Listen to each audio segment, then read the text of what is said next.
एक बार की बात है, मैंने अपनी कार बेचने के लिए एक वेबसाइट पर ऐड किया था और उसे ही ऐड करने के लिए 4-5 दिन हुए। बहुत कॉल करे आए मुझे लोगों के लिए, क्योंकि मैंने रेट बहुत कम रखा था। लेकिन किसी लड़की का कॉल आएगा ये तो मैंने सोचा नहीं था। लेकिन एक दिन अचानक एक कॉल आया एक लड़की का। उसने कहा, हेलो मैं अमीशा, मैंने आपकी ऐड देखी कार की, आप कहाँ रहते हैं, कार देखने के लिए कहाँ आना पड़ेगा और कब आऊं? तो मैंने कहा, अभी तो मैं जिम में हूँ, आप 1 घंटे के बाद पंचवटी आ जाना जहाँ मैं रहता हूँ। तो उसने कहा, ठीक है मैं 1 घंटे बाद कॉल करूंगी एयर फिर से, क्योंकि बात हुई ही वो टाइम पे आ गई और ये ही वो आई। मैं तो देखता रह गया, एकदम माल लग रही थी। तो फिर मैंने हेलो किया और कार दिखाई, बोला ये राही कार की सवारी लो अगर चाहो तो। और वो भी मुझे देखती रह गई, कार को टच तक नहीं किया, बस बोली के फाइनल रेट बता दो, मैं फिर कॉल करूंगी। तो मैंने कहा दिया रेट और फिर वो चली गई। और दूसरे दिन मैसेज आया, बोली सॉरी मुझे कार तो पसंद नहीं आई, लेकिन आप बड़े क्यूट लगे मुझे, क्या मैं आपसे दोस्ती कर सकती हूँ? मैंने सोचा ये कोई गेम खेल रहा है मेरे साथ। लड़की अचानक सामने से मुझे दोस्ती का बोल रही है, ये कैसे हो सकता है? तो फिर मैंने सोचा जो होगा देखा जाएगा, हम शादी करने वाले हैं इसे। तो मैंने कहा, कृपया हमें बताएं आप फ्री होके कब मिलोगे मुझे? तो मैंने कहा, शाम को आइसक्रीम पे मिलते हैं। और मैं उसके दिए हुए टाइम पे गया।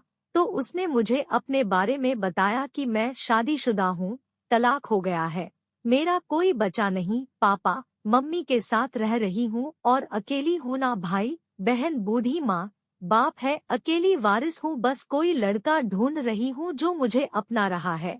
तो मैं समझ गया जल डाल रही है मुझ पे। तो मैंने भी अपने बारे में बताया कि मेरे अपने घर में 4 लोग हैं, मेरी शादी नहीं हुई, पापा का बिजनेस संभालता हूँ एक्सपोर्ट का। तो फिर थोड़ी बातचीत के बाद उसने कहा, मैं कितने टाइम से अकेली हूँ, मेरा कोई नहीं जो मुझे समझे। पर मैं समझ गया कि वो क्या कहना चाहती है।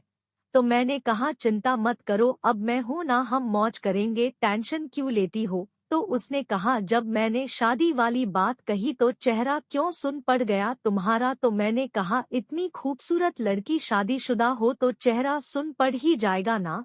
तो फिर उसने कहा, लेकिन चिंता मत करो, तुम मुझे सिंगल ही समझो, अभी भी कुछ नहीं बिगड़ा। और हम परेशान हो गए।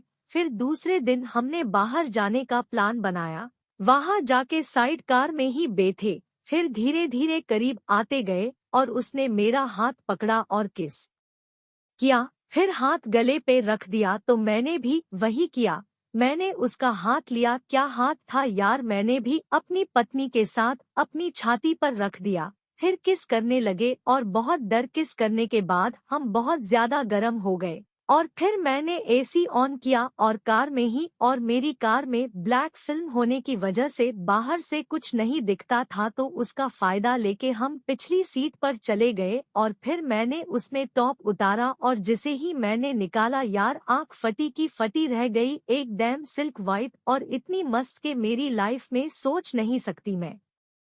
इतनी खूबसूरत लड़की इतनी आसानी से मिल जाएगी और वो भी पूरी तरह से सेक्सी। तो फिर मैं ऊपर से मजे ले रहा था और ब्रा के ऊपर ही मैं खेल रहा था और मैंने हर जगह दोस्त लिया और कुछ बाकी नहीं रखा था। तो फिर ब्रा भी निकाल दी, पैंटी सलवार सब निकाल दिया और मैं बाकी था कपड़े निकालने में। फिर उसने मुझे लिटाया और मेरे शर्ट के बटन खोले, घड़ी निकली, पेंट निकली, जॉकी निकली और जिससे ही जॉकी निकली शेर निकल गया। वो तो जैसे टूट पड़ी सालों की प्यासी थी। पहले तो उसके ऊपर पाबी साफ किया अपने रुमाल से और फिर चुनने लगी। मेरे केले का साइज बता दूं, 4 इंच है, ज्यादा दिखावा नहीं करना आता, नॉर्मल सबका होता है और उतना ही है।